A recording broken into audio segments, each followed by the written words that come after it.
observação de um fenômeno, podemos usar descrições, tabelas, equações matemáticas e gráficos. Sem dúvida, os gráficos apresentam grande vantagem em relação às demais formas.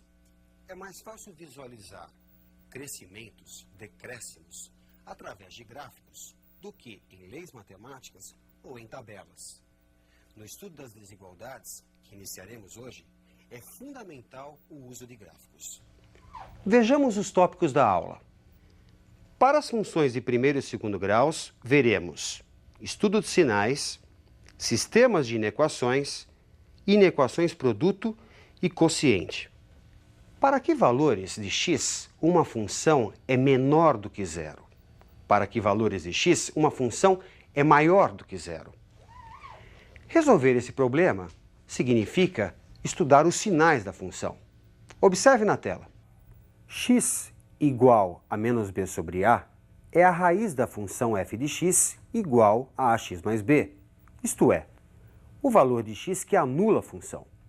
Sendo crescente, o que ocorre para a maior do que zero, à esquerda da raiz a função é negativa e à direita é positiva. Sendo decrescente, o que ocorre para a menor do que zero, à esquerda da raiz a função é positiva e à direita é negativa. Assim, genericamente, temos que, à esquerda da raiz, a função tem sinal contrário de a e à direita, a função tem o mesmo sinal de a. Contudo, podemos obter as soluções dessas inequações de primeiro grau usando as propriedades de desigualdade. Observe na tela. Para que valores de x a função f de x igual a 4 menos 2x é positiva? F de x é positiva, então f de x é maior que zero. Assim, 4 menos 2x é maior que zero. Subtraindo 4 dos dois membros, temos que menos 2x é maior que menos 4. Multiplicando os dois membros por menos 1 e lembrando das propriedades de desigualdade, temos que 2x é menor do que 4. Observe que houve uma inversão no sentido da desigualdade, já que multiplicamos por um negativo. Dividindo os dois membros por 2, resulta x menor que 2. E o conjunto solução desta desigualdade é formado por todo x real, tal que x é menor do que 2. Vejamos a resolução desta mesma questão através do estudo de sinais. Observe na tela. Primeiro, obtemos a raiz, o valor que anula a função. 4 menos 2x igual a zero. Subtraindo 4 dos dois lados, menos 2x igual a menos 4. Multiplicando os dois membros por menos 1, 2x igual a 4, e dividindo os dois membros por 2, temos que x igual a 2.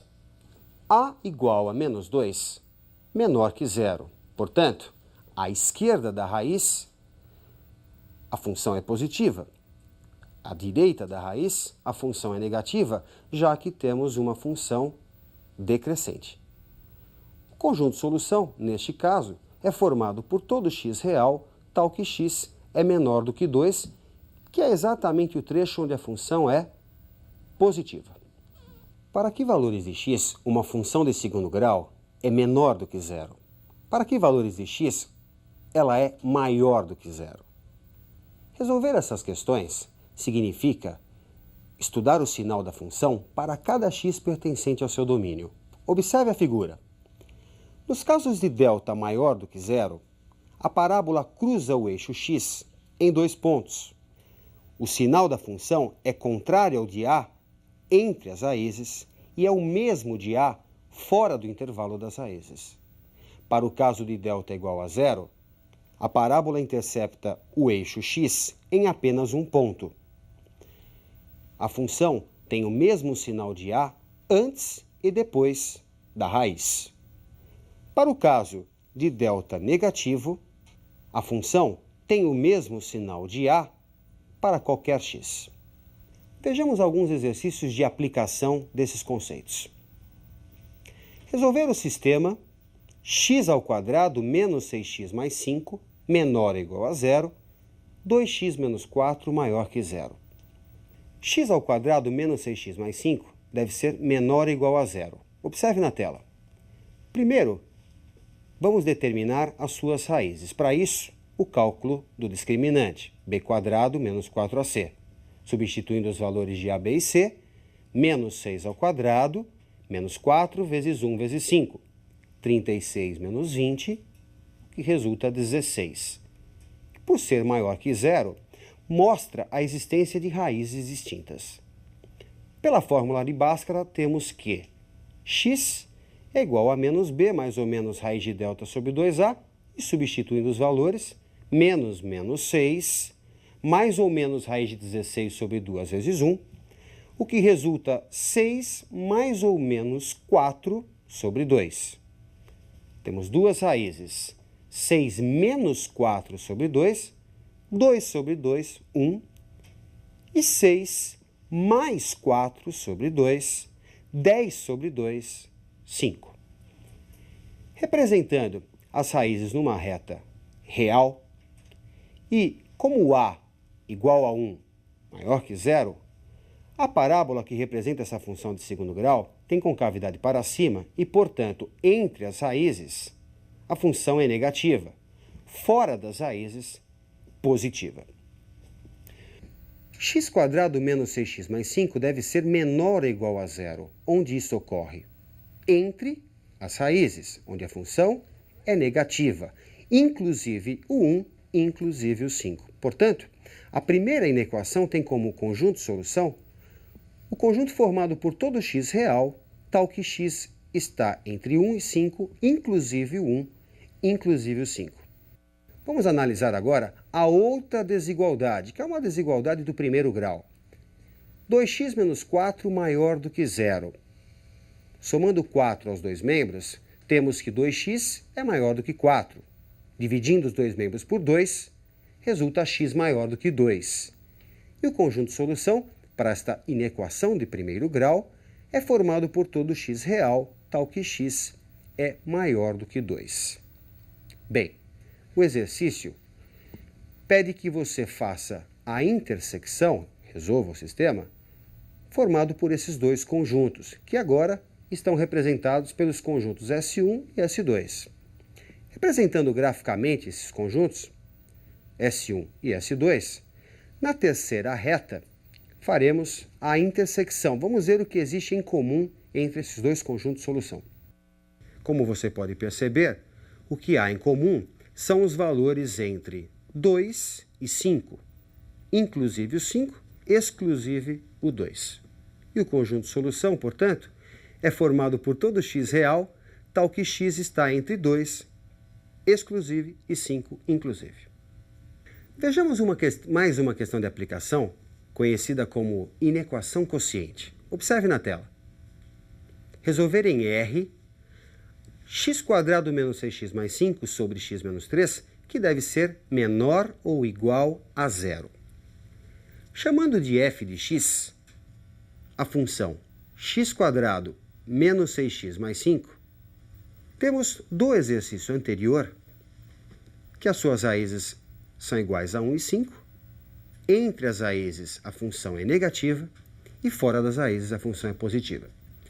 Chamando de g de x a função que aparece no denominador, x menos 3, vamos calcular inicialmente a sua raiz. X menos 3 é igual a zero, então x é igual a 3.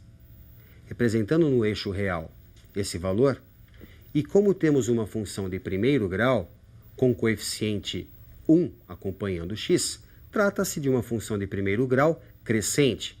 Portanto, negativa à esquerda da raiz e positiva à direita da raiz.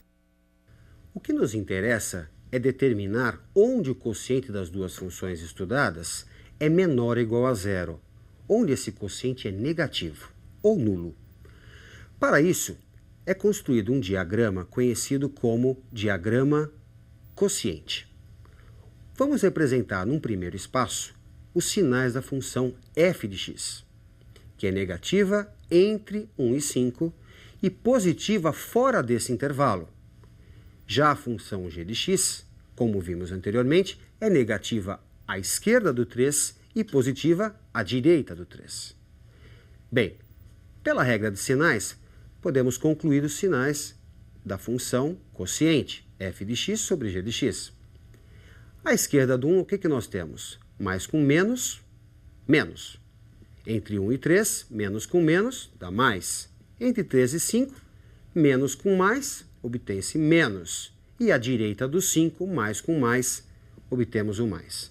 Como se quer o que é menor ou igual a zero, vamos pegar onde tem menos. Portanto, à esquerda do 1, menor do que 1, inclusive o 1, e no intervalo entre 3 e 5, exclusive o 3, inclusive o 5. Por que excluir o 3?